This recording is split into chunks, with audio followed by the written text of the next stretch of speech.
नमस्ते, हमारे channel infinite learning में आपका स्वागत है। यह आपकी डिजिटल क्लास है। यहाँ आप सबसे अच्छे हो सकते हैं। आज हम दुनिया की सबसे पुरानी सभ्यताओं में से एक के बारे में चर्चा करेंगे। भारतीय सभ्यता में विज्ञान और प्रौद्योगिकी की एक मजबूत परंपरा है।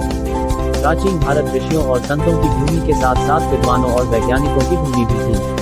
शोध से पता चला है कि दुनिया में सबसे अच्छा स्टील बनाने से लेकर दुनिया को गिनना सिखाने तक आधुनिक प्रयोगशालाओं की स्थापना से सदियों पहले भारत विज्ञान और प्रौद्योगिकी के क्षेत्र में सक्रिय रूप से योगदान दे रहा था।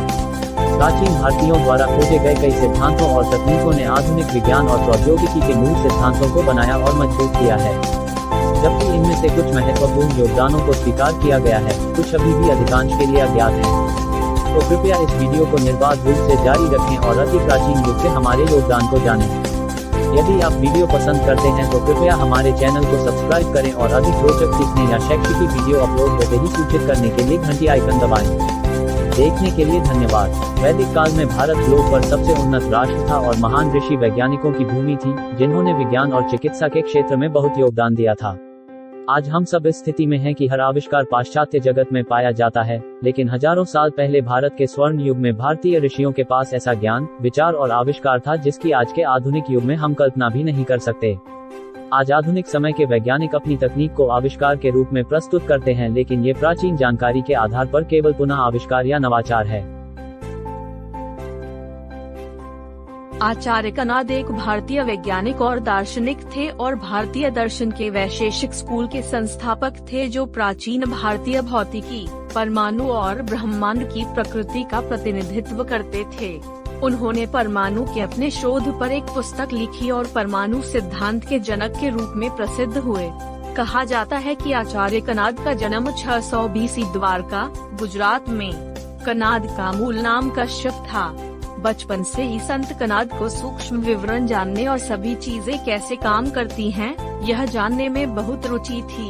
उनकी सेवा की भावना के कारण लोग उन्हें कनाद कहने लगे, जिसमें कण का अर्थ है सबसे छोटा कण।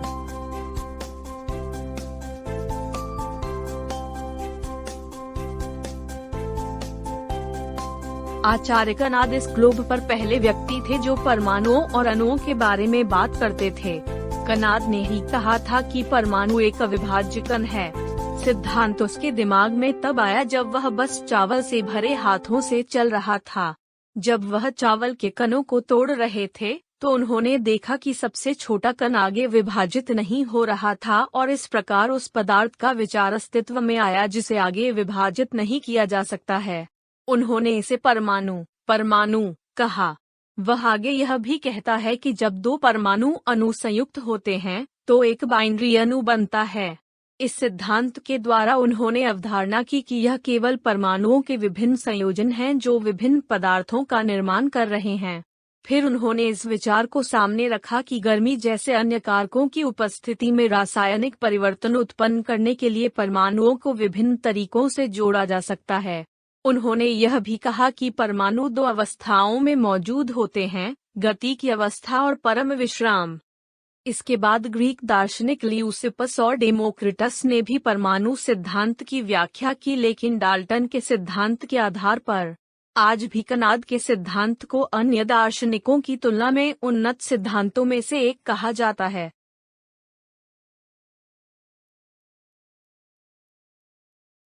हम में से लगभग सभी लोग नहीं जानते कि भास्कराचार्य गुरुत्वाकर्षण की खोज करने वाले पहले व्यक्ति थे।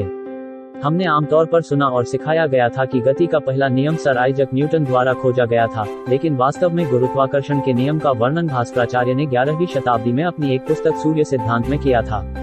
कानून इतने साल पहले उस समय आया था जब न्यूटन का जन्म नहीं हुआ था, क्योंकि न्यूटन का जन्म 16वीं शताब्दी के मध्य में हुआ था। भास्कराचार्य 12वीं शताब्दी के सबसे प्रमुख खगोलविदों और गणितज्ञों में से एक थे, जिनका जन्म बीजापुर, कर्नाटक में हुआ था।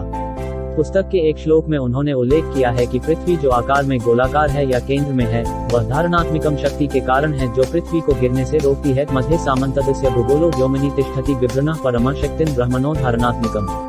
दूसरे श्लोक में ये भी उल्लेख किया गया है कि पृथ्वी पर गिरने वाली प्रत्येक वस्तु पृथ्वी के आकर्षण बल के कारण होती है। ये बल सूर्य, पृथ्वी, चंद्रमा और नक्षत्रों को कक्षा में रहने की अनुमति देता है। भास्कराचार्य ने ये सब 36 वर्ष की आयु में सन 1185 में अपनी पुस्तक में लिखा। ऐसे बहुत से आविष्कार हैं जो मेरे भारतीयों ने किए लेकिन इतिहास में कभी छपे नहीं।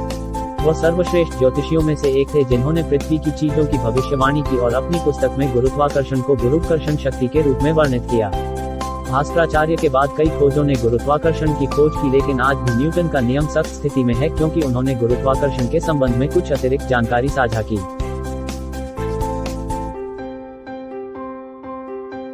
भास्कराचार्य बहुत प्रसिद्ध भारतीय गणितज्ञ और खगोलशास्त्री थे। भास्कराचार्य ने 4 वर्गों में काम किया जो क्रमशः अंकगणित, बीजगणित, ग्रह और गोले का गणित थे। भास्कराचार्य विशेष रूप से डिफरेंशियल कैलकुलस की खोज और खगोलीय समस्याओं और संगणनाओं में इसके अनुप्रयोग के लिए जाने जाते हैं। सिद्धांत शिरोमणि की 2 पुस्तकें गणिताध्याय और गोलाध्याय खगोल विज्ञान को समर्पित हैं। भास्कराचार्य ने पृथ्वी की परिधि ज्ञात करने की बहुत ही सरल विधि बताई है। उनकी विधि के अनुसार पहले उन 2 स्थानों के बीच की दूरी ज्ञात कीजिए जो एक ही देशांतर पर हों। फिर उन 2 दिए गए स्थानों का सही अक्षांश ज्ञात करें और दोनों अक्षांशों के बीच का अंतर ज्ञात करें। 2 अक्षांशों की दूरी को जानकर 360 डिग्री के संगत दूरी को आसानी से ज्ञात किया जा सकता है, जो कि पृथ्वी की परिधि है। उन्होंने गणना द्वारा ये भी पता लगाया कि जब कोई भी ग्रह सूर्य के सबसे दूर या निकटतम होता है, तो केंद्र के समीकरण के अनुसार ग्रह की वास्तविक स्थिति के बीच का अंतर गायब हो जाता है। इससे उन्होंने निष्कर्ष निकाला कि किसी मध्यवर्ती स्थिति में केंद्र के समीकरण का अंतर 0 के बराबर होता है। भास्कराचार्य ने सूर्य की स्पष्ट कक्षा अवधि और बुध, शुक्र और मंगल की कक्षीय अवधि की भी सटीक गणना की। दुर्भाग्य से भारतीयों ने ऐसे महापुरुष का शायद ही संज्ञान लिया हो। उनके द्वारा विकसित अवधारणाएं और पद्धतियां आज भी प्रासंगिक हैं।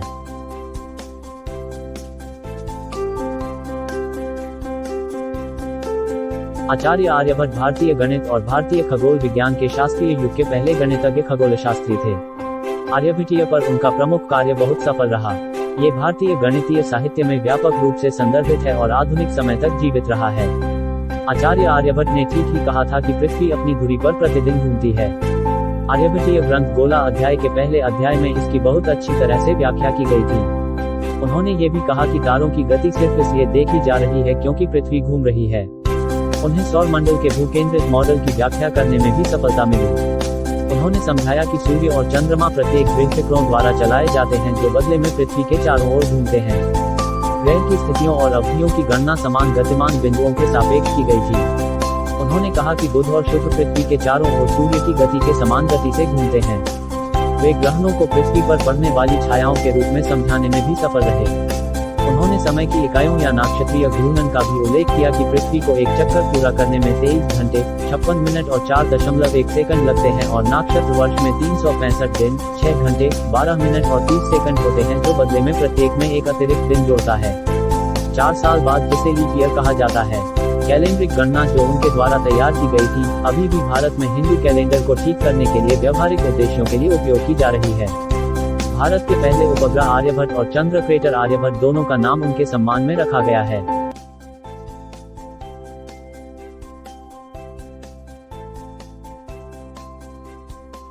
दोस्तों, इस वीडियो में हमने प्राचीन भारत के 3 प्रसिद्ध वैज्ञानिकों के बारे में जाना है और अगले वीडियो में हम और जानेंगे। तो हमारे प्राचीन आविष्कारों के बारे में जानने के लिए इन्फिनिट लर्निंग देखते रहें। अगर आपको यह वीडियो पसंद है तो कृपया हमारे चैनल को सब्सक्राइब करें और बेल आइकॉन को दबाएं ताकि नया वीडियो अपलोड होते ही आपको सूचना मिल सके। देखने के लिए धन्यवाद।